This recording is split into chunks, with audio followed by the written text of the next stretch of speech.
Lately I've noticed that the trend of SFF builds is constantly growing and people are actually trying to go with a smaller footprint on their table, giving you more space, giving them more space, just to have a small form factor PC next to I don't know, it doesn't matter about the monitor, but to basically have more space on your desk, but still they want to have that powerhouse in that build, right? So today we're going to discuss that, but not entirely with the powerhouse and everything all together, but I'm going to show you a bit what actually NVIDIA and their partners did regarding this badge right here, SFF Ready. What does it mean? What does it mean to the GPU? What does it mean to the SFF builds, cases in general? And going to go deeper in that and discuss it all together just so you know what's it all about. So, small form factor PC cases, and today we're going to power one with GeForce RTX 4080 Super. Specifically, it's going to be PALIT GeForce RTX 4080 Super Infinity 3 OC. And sometimes it can be challenging. This is the whole point of the video, basically to build an SFF build just in terms of managing all the clearance for the components that need to fit inside that small footprint of a PC case. The thing is, as you might know, GeForce cards come in various sizes, and even though it's easier to place it inside a standard ATX case, building inside an ITX case or an SFF case, it can be a bit more difficult. Now, it can also be straightforward with checking out the specifications of cases, where on the manufacturer's website they have dimensions for the supported GPUs, but that is mostly length, because when you take into consideration the GPU specifications, you have the length, you have the thickness, and you have the height. Now, if you go and check out the specifications for the GPUs inside the case that can fit, you only get the length. Some do actually tend to place 2-slot, 3-slot GPUs for the SFF builds, but you don't get the height eventually. So it all depends on the brand, it all depends on the manufacturer, and loads of other circumstances that really need to align for you guys to know which GPU can fit inside your SFF build. And this can be sometimes tricky, ordering all the parts and then realizing your GPU is just too thick or just too wide to fit inside your new SFF build. In this scenario, NVIDIA has worked with their partners, as already stated, to develop guidelines for graphic cards in order to ease up the process of acquiring these GPUs for small form factor cases. So basically, you don't have to worry if they will fit inside one. The dimensions that are suggested are 50mm or 2.5 slot thickness, 154.5mm of width, and 312mm of length in both vertical and horizontal position, depending on the case, of course. In this in mind, they created, well, not just a logo, but logo and a name and the meaning behind it, SFF Ready, that is stamped on boxes of the GPUs, which guarantees enthusiast cards and compatible cases which will fit. Today I will be using this graphic card right here, which I already stated, so PALIT GeForce RTX 4080 Super Infinity 3 OC in this Cooler Master Encore 100 Max. The thing is about this graphic card, as you can see, it's definitely stealth. Full black design, no RGB, because after all, if you go with an SFF build, rarely anyone has the tempered glass on the side that you could actually see the components. But if you're going with a small footprint, you're not into that bling bling, all that flashy stuff, right? So this card might just fit perfectly inside those cases. There are also other cases on the list, and just going to name a few. So we have the Masterbox NR200P, we have Inwin A3 F3, as well as the POC1, Colin Crockett V2, Lian Li A4H2O, MSI MEG Treble. Then we have Ncase M1 Evo Vertical, NZXT H1 V2, Fantex Evolve Shift XT, Thermaltake The Tower 100, and many more. But the full list of the compatible cases is available in the link, and I'll place it in the description below so you can check it out yourself and see everything. So let's build inside this case. First of all, I'm going to go in with the introduction of the products. We have here MSI MPG B650i Edge Wi-Fi, since we're talking about an ITX board. Then I'm going to go with AMD Ryzen 9 7900X3D, which is definitely not strange comparing to other reviews that I did.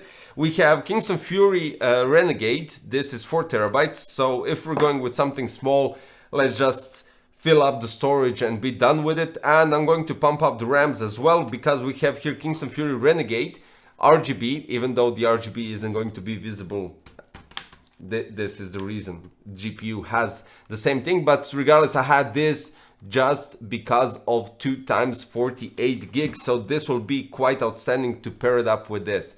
And we have the PALIT card, which I already stated 2 times, but just in case you didn't notice, GeForce RTX 4080 Super Infinity 3 OC, all packed inside this Cooler Master Encore 100 Max. Now this case is a good thing because it comes with pre-installed power supply and pre-installed AIO. I already did a review on this case, so there will be quite interesting to actually do the comparison with those. But the AIO is 120 with the thick radiator, so it will be quite enough to cool down the processor, because I already tested out in that past review, so I already know what I'm talking about. And we have the 850 gold fully modular power supply, which has the cables that are basically just enough to be connected to your components, so you don't have any excessive cables, even though this is going to be a bit, you know, smaller space to wiggle around the cables, but still it's going to work quite nice.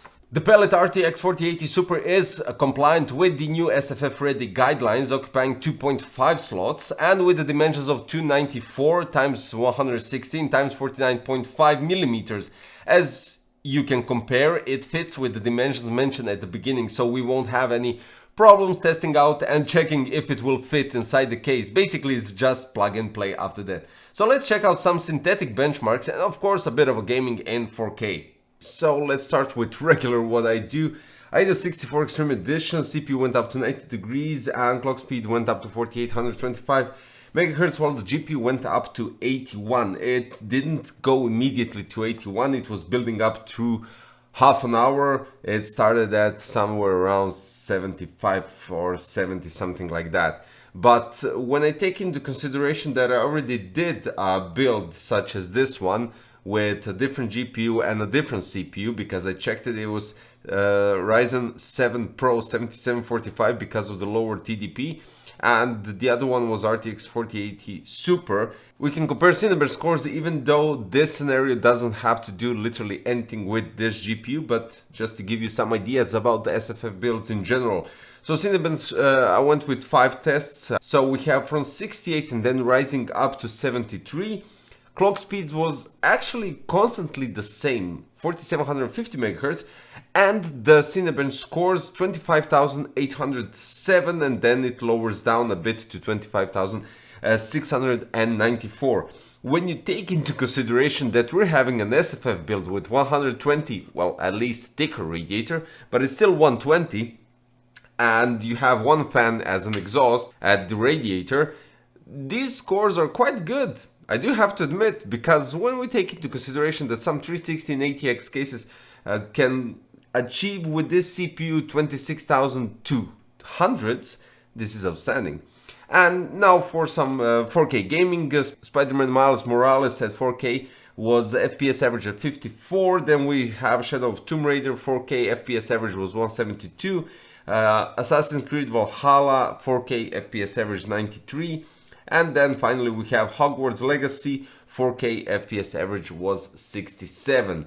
With everything mentioned, this isn't just another stamp on a box, but instead helps out everyone building a small form factor PC build with ease, not needing to Google those additional measurements to find out if the GPU will fit or not.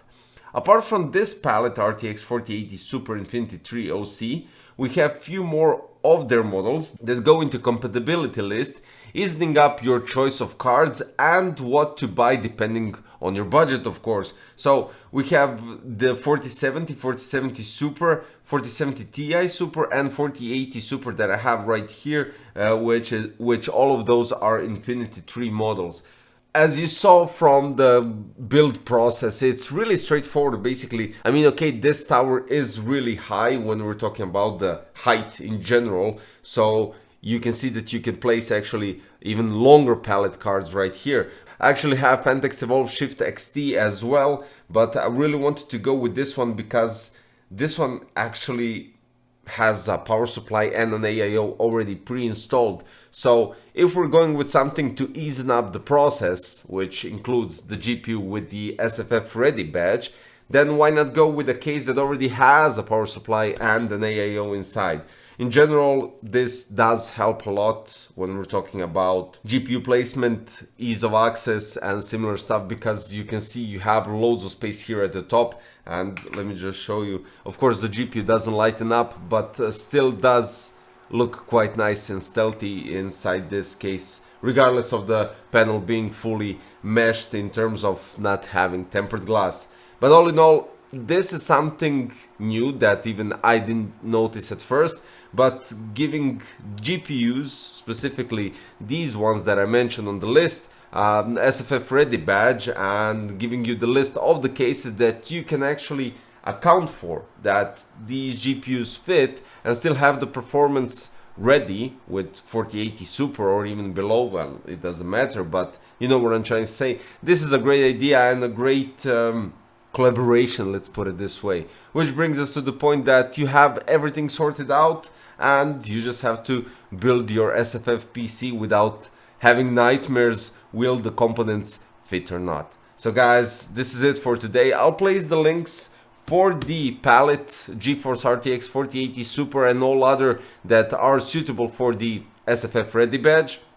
And I'll place this case as well, CoreMaster Encore Max, Encore 100 Max, in the description below, so you can pair it up and combine everything, maybe make it suitable for you with the components and everything all together. So yeah, and of course, as I mentioned in some part of the video, I'll place the link for the whole explanation when we're talking about the SFF Ready GPUs and the cases, so you can check out and pair out whatever you have in those terms and in those combinations to give you some idea what's up next in your building process. That's all for today, guys. Thank you for watching, thanks for sticking by. Don't forget to subscribe, hit the like button, click the notification bell, new videos coming quite shortly. Bye.